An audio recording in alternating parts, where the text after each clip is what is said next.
Que a graça e a paz do nosso Senhor Jesus Cristo estejam com a igreja nesta manhã. Vamos orar?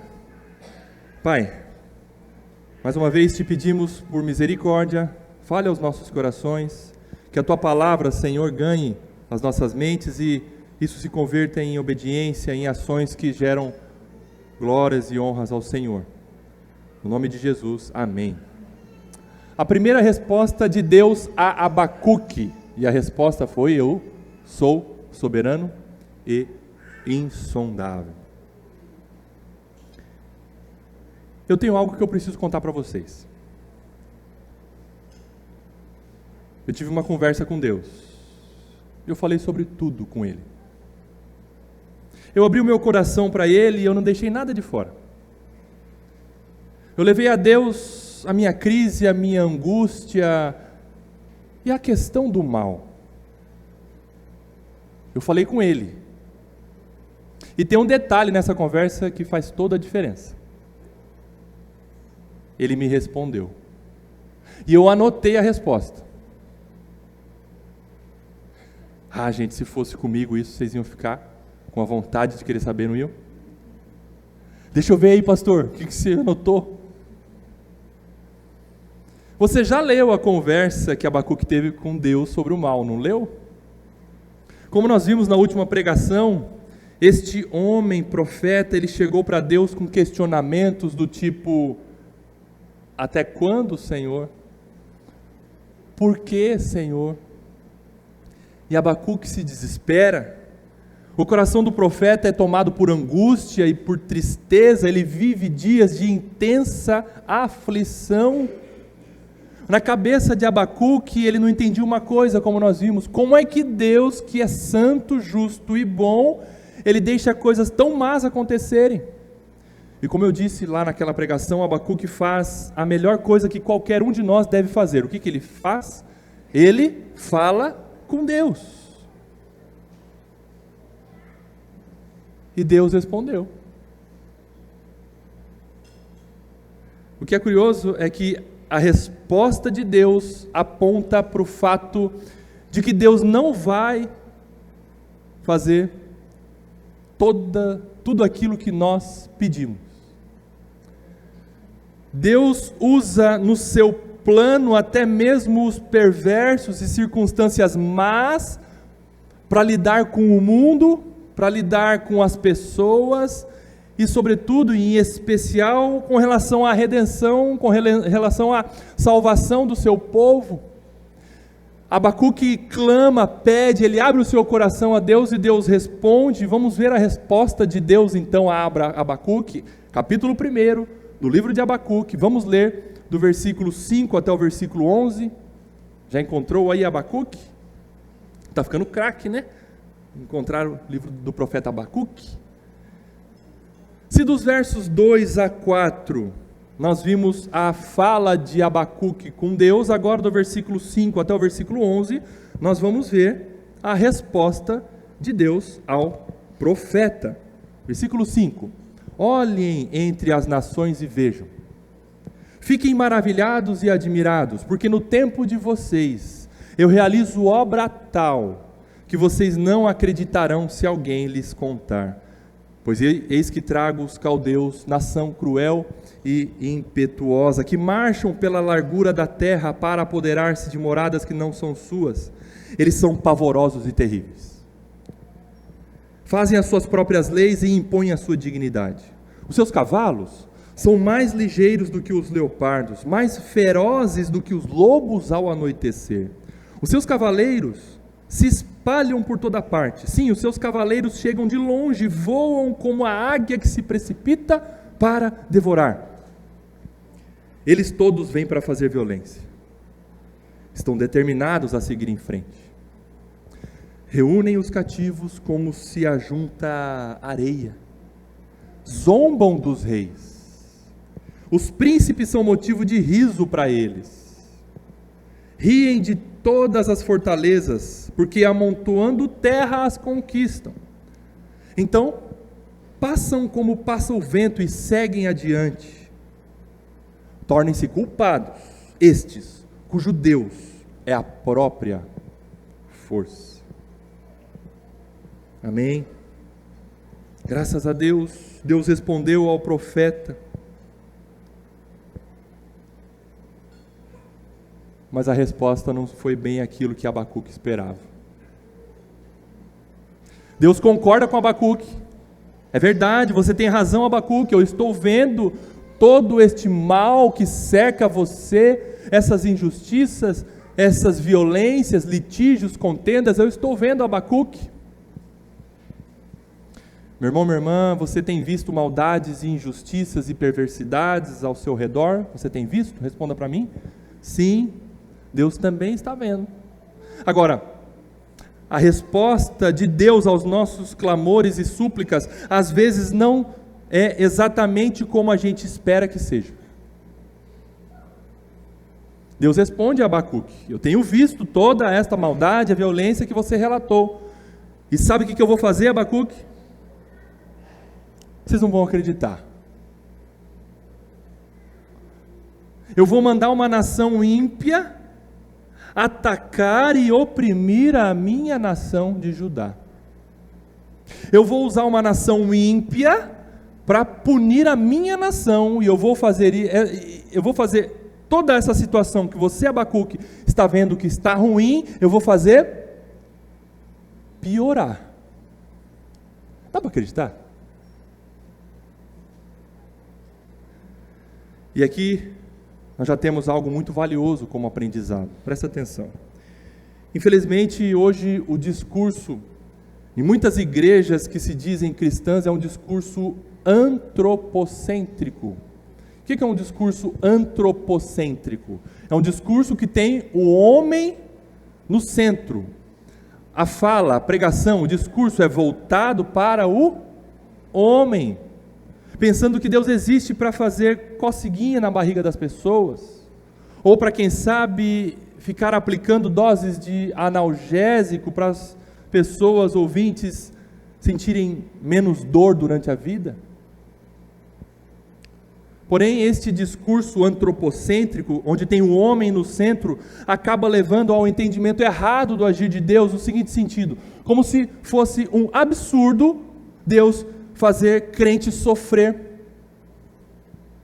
porque Deus é bom, e todo o potencial de bondade de Deus está direcionado a fazer os seus filhos, os filhos do rei, felizes, prósperos, com muito dinheiro no bolso, saúde para dar e vender.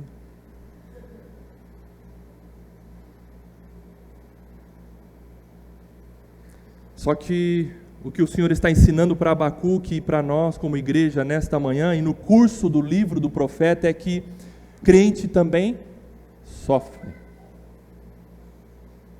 Crente também padece, e padece muito, sofre muitas dores durante a caminhada. O pão do crente também cai com a manteiga virada para baixo, em cima do tapete novo ainda. Crente sofre.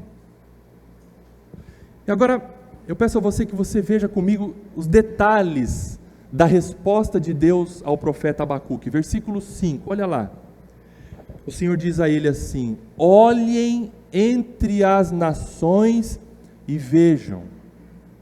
Olhem entre as nações e vejam. O que o Senhor está iniciando na resposta para Abacuque, e é para que depois ele reproduza isso à nação de Judá, é que quem está no controle do universo? A pergunta é: quem está no controle do universo? Eu, Deus. Olhem entre as nações. Parem de olhar com esta visão restrita só para vocês. Vejam o quadro maior. Olhem globalmente. Ampliem a visão de vocês e vejam o que eu estou fazendo na história da humanidade. Parem de olhar só para vocês. Ergam um pouco a cabeça. Olhem globalmente. É isso que o Senhor já inicia dizendo: olhem entre as nações e vejam. E ele continua: fiquem maravilhados e admirados. Só que aqui a tradução não é com relação a estar maravilhado ou estar admirado, não é no sentido de estar contente, alegre, feliz. Eu fiquei maravilhado com uma notícia boa que chegou. Aqui o sentido é: fiquem espantados. Fiquem assustados, fiquem pasmados com o que eu vou mostrar para vocês. Aí o Senhor continua, porque no tempo de vocês, ou seja, nessa geração, na sua geração, Abacuque, nesse tempo, não é no futuro, depois da sua passagem, não, agora, no tempo de vocês, eu realizo obra tal que vocês não acreditarão se alguém lhes contar. Aqui já temos um choque contra o entendimento de muitos que veem Deus como um ser previsível, que faz as coisas segundo o que eu quero ou o que eu imagino que tem que ser, segundo a minha lógica humana. Deus previsível, Deus manipulável, Deus controlável, não é Deus. É um ídolo criado pela mente humana. Mas o Deus verdadeiro, o Deus que nós cremos, o Deus de Abacuque, não é um Deus previsível, tampouco controlável. O Deus que nós cremos é um Deus soberano e insondável. Tem hora que nós não compreendemos. Ele não é previsível, ou seja, quando você olha o agir de Deus, você não diz assim, se ele fizer isso, daqui a pouco ele vai fazer aquilo. Não dá para nós colocarmos Deus dentro de uma caixinha do nosso entendimento. Deus é soberano e insondável. Quem ensina isso? O apóstolo Paulo, capítulo 11, versículo 33 até o 36. Vamos ler lá, por favor, abra. Romanos, capítulo 11, versículo 33 até o 36. Veja a conclusão que o apóstolo Paulo chega com relação ao ser de Deus, ao ser soberano e insondável. Romanos capítulo 11, 33 a 36.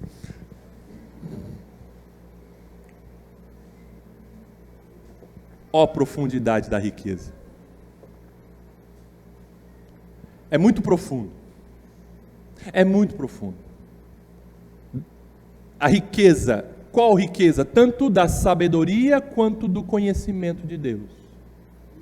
É muito profundo. Não dá para chegar onde dá pé. Tanto a sabedoria de Deus, quanto o conhecimento de Deus. Quão inexplicáveis são os seus juízos. Os juízos de Deus não tem como se explicar, muitas vezes. E quão insondáveis são os seus caminhos. O que é insondável? Não tem como sondar, detalhar, estudar, quem sabe, e esgotar o estudo. Vocês já ouviram falar de sonda, quando os marinheiros jogam uma sonda no mar para encontrar o fim, né? Onde dá pé.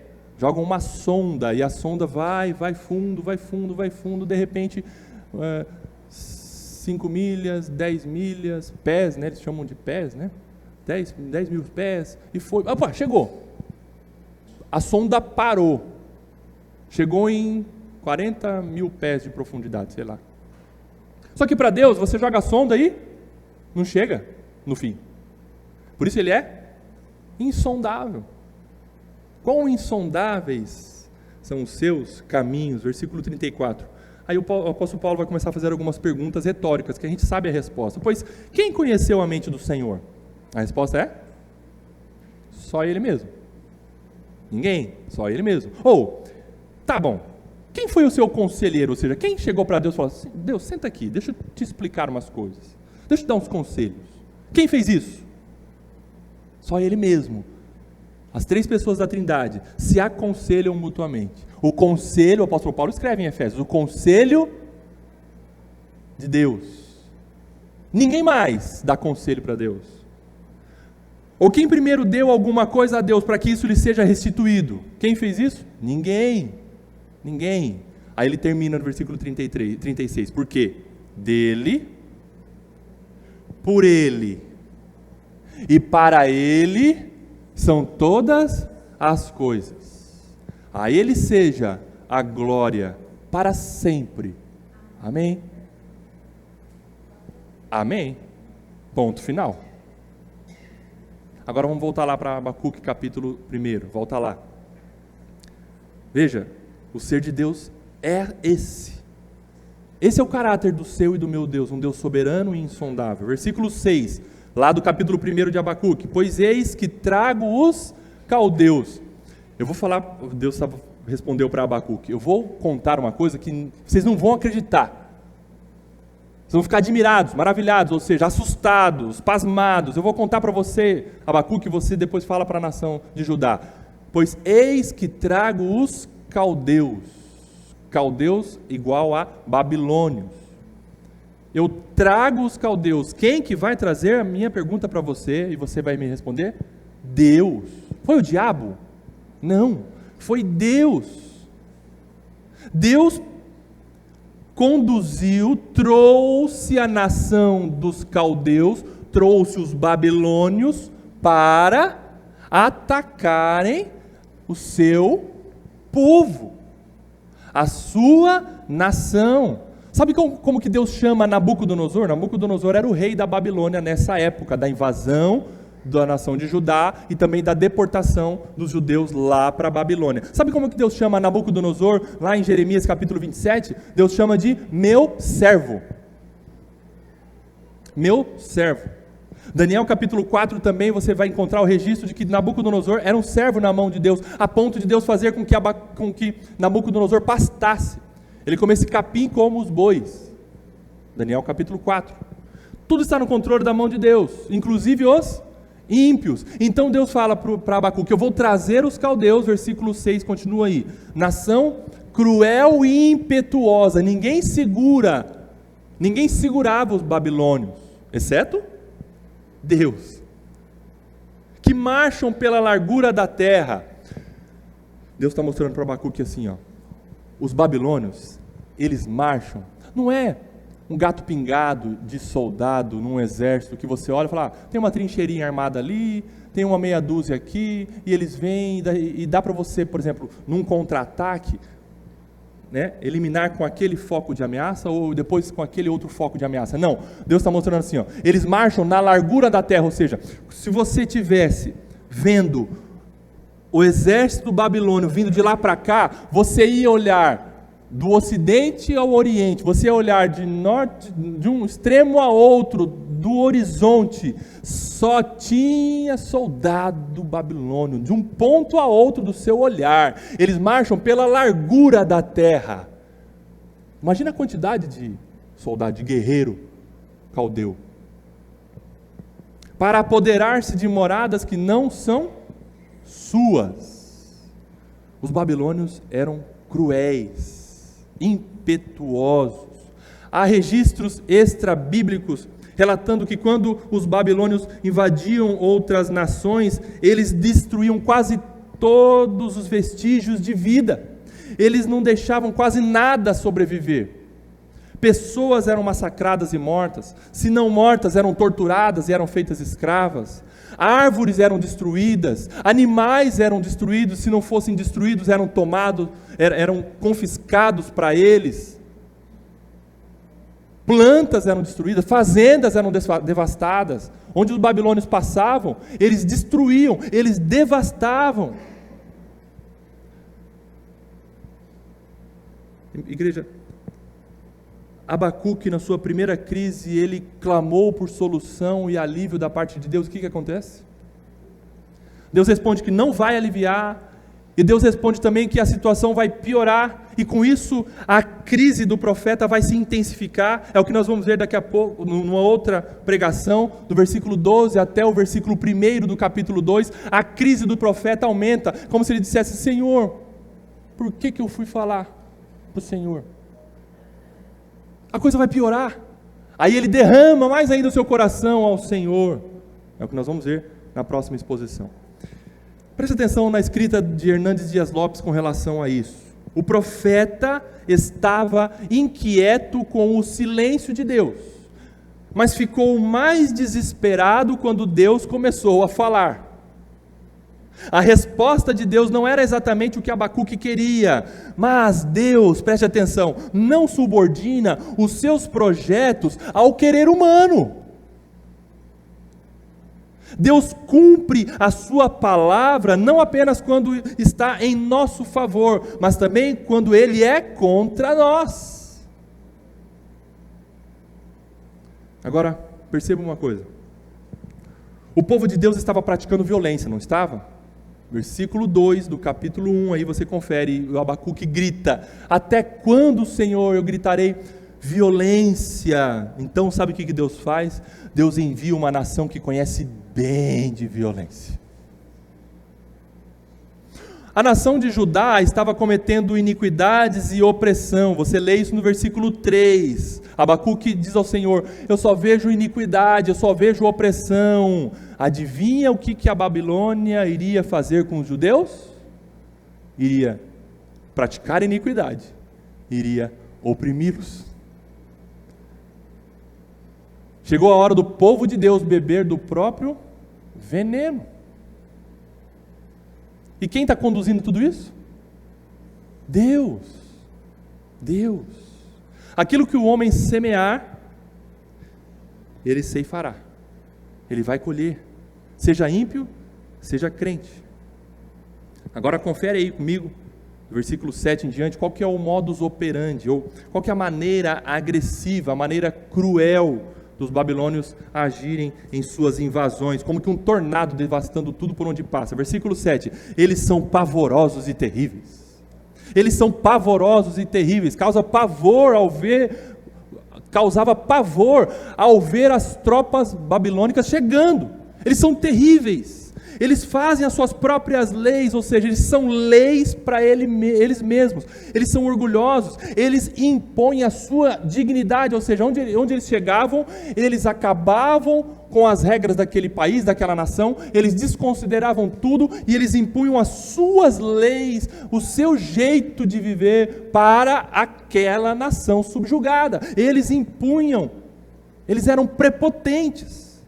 Versículo 8, os seus cavalos são mais ligeiros do que os leopardos. Aqui você entende como sendo uma agilidade das tropas dos babilônios.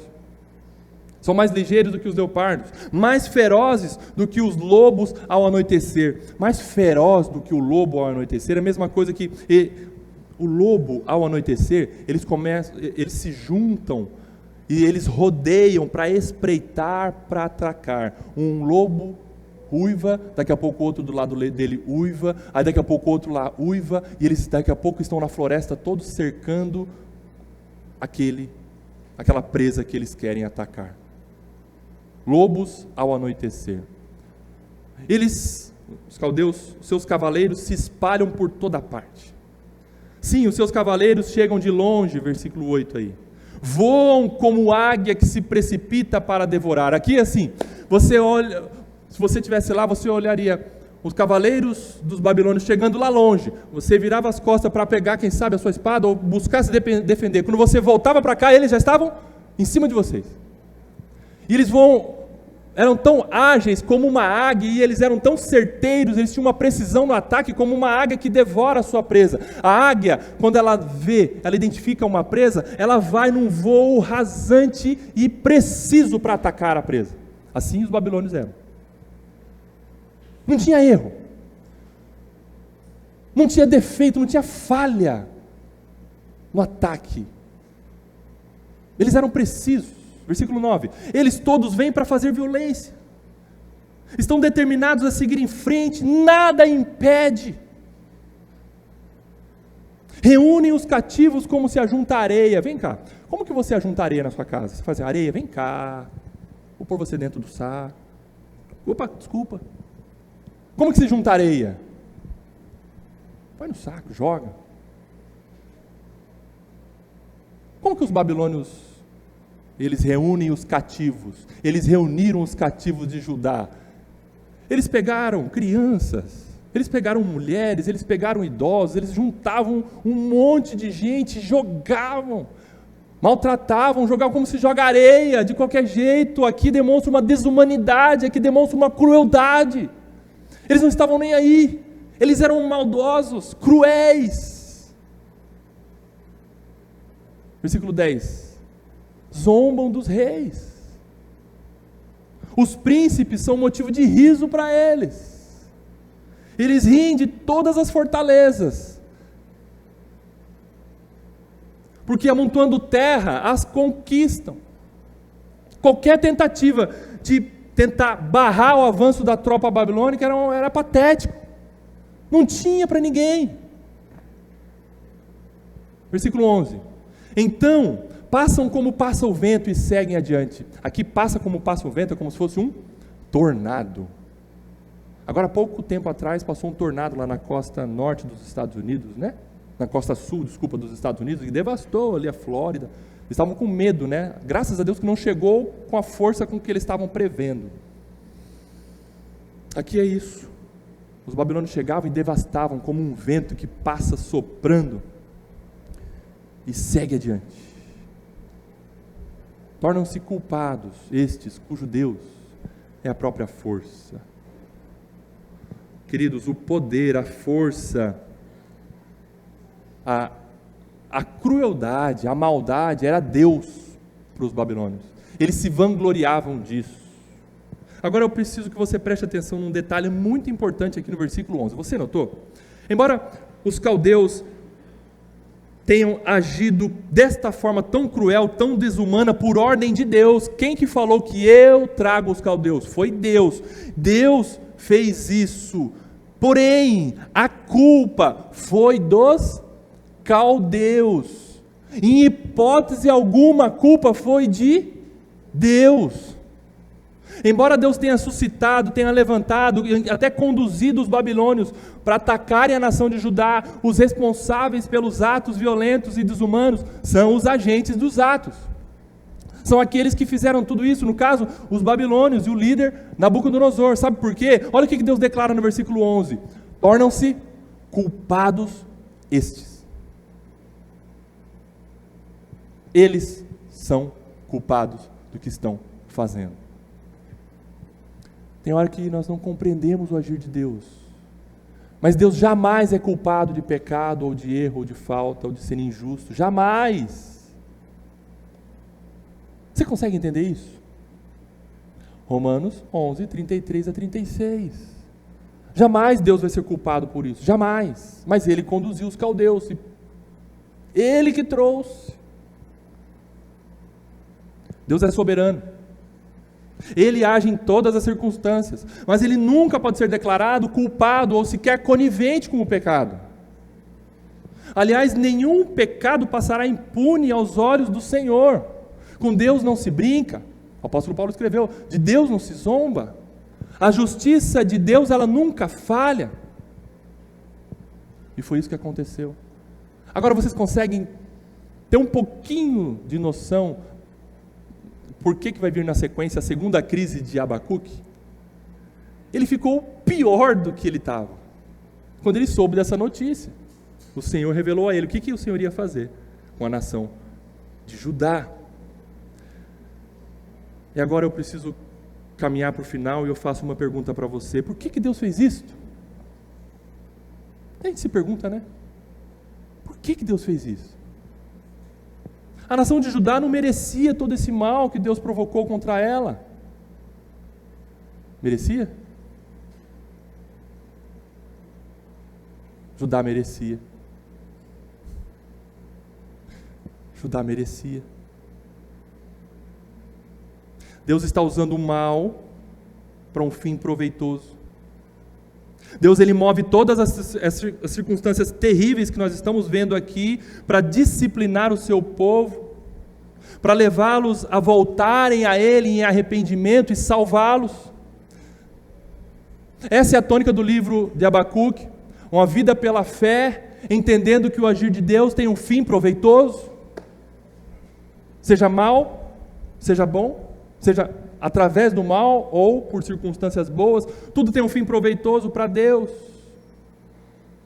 Nós temos que entender que essa situação toda é o agir de Deus, saber que Deus usa o mal para lidar com o mal, para que através dessa situação terrível de calamidade, de maldade, de violência, Deus tenha um fim benéfico, um fim proveitoso para ser atingido.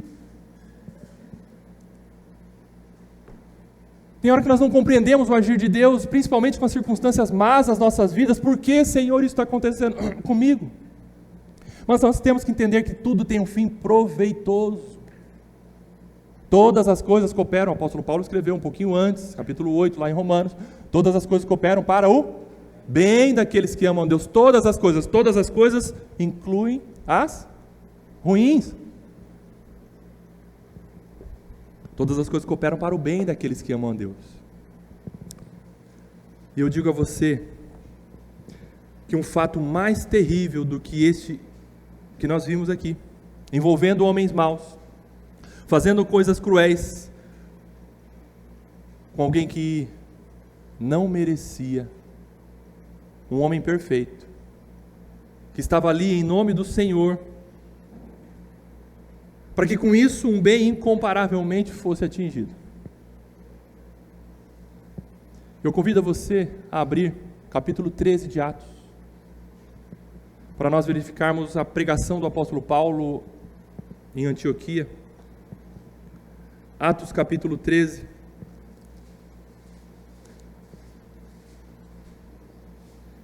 Nesse contexto aqui do final do capítulo 13, Paulo ele descreve a maldade realizada por homens maus que mataram o Senhor da vida, mas Deus o ressuscitou.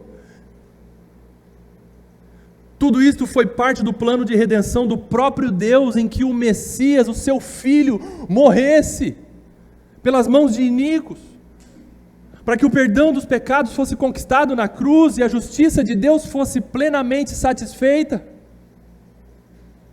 Atos capítulo 13, a partir do versículo 38, acompanha comigo aí, Atos 13, 38. Portanto, meus irmãos, saibam que é por meio de Jesus que a remissão dos pecados é anunciada a vocês, e por meio dele, todo o que crê é justificado de todas as coisas das quais vocês não puderam ser justificados pela lei de Moisés. Através de Jesus, pela morte de Jesus, aquele que crê em Jesus é justificado. Pela fé nós somos justificados, pela obra de Cristo na cruz, amando do Pai, diante de tantas circunstâncias más, homens iníquos crucificaram o nosso Senhor, mas tudo isso fazia parte do plano maravilhoso e perfeito de redenção. Agora veja o versículo 40, de 13 de Atos. Portanto, tenham cuidado, para que não lhes aconteça o que os profetas disseram. Versículo 41, vejam, ó desprezadores, fiquem maravilhados e desapareçam, porque no tempo de vocês eu realizo obra tal, que vocês não acreditarão, se alguém lhes contar. Onde você leu isso? Abacuque, capítulo 1. O apóstolo Paulo está reproduzindo aqui a escrita do profeta Abacuque, você percebeu? Não fui eu que fiz essa conexão, não. É o apóstolo Paulo, na sua fala aos de Antioquia. Como que Paulo estivesse falando assim, entendam, Deus julgava o seu povo por meio de circunstâncias terríveis, mas veio um juízo maior e um juízo definitivo na cruz do Calvário, quando o Filho de Deus levou sobre si os pecados do seu povo. Aconteceu um juízo maior e definitivo, aonde? Na cruz do Calvário.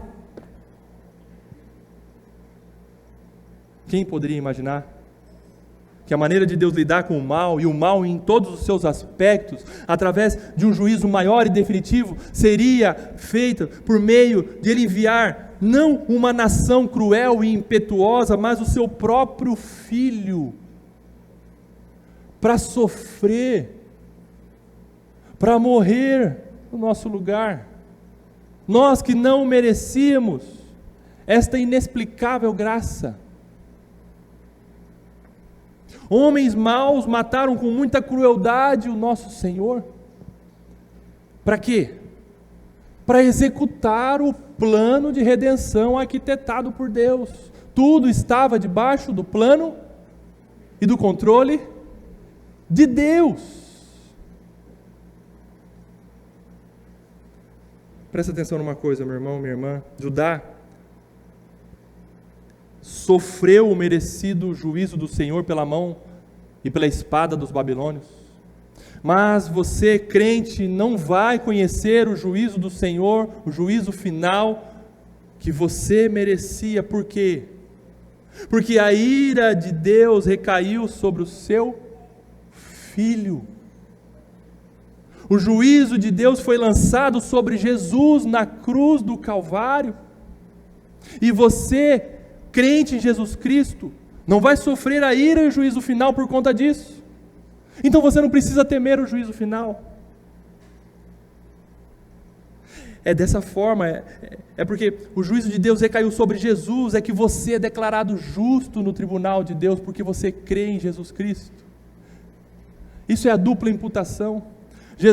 Em Jesus foi imputado os nossos pecados, para que, ao crermos nele, a justiça dele fosse imputada em nós. Deus nos declarou justo porque nós cremos no que Cristo fez na cruz do Calvário, ao levar os nossos pecados.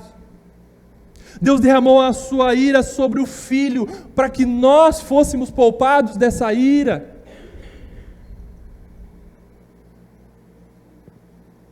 Para finalizar então, eu quero contar para você uma coisa.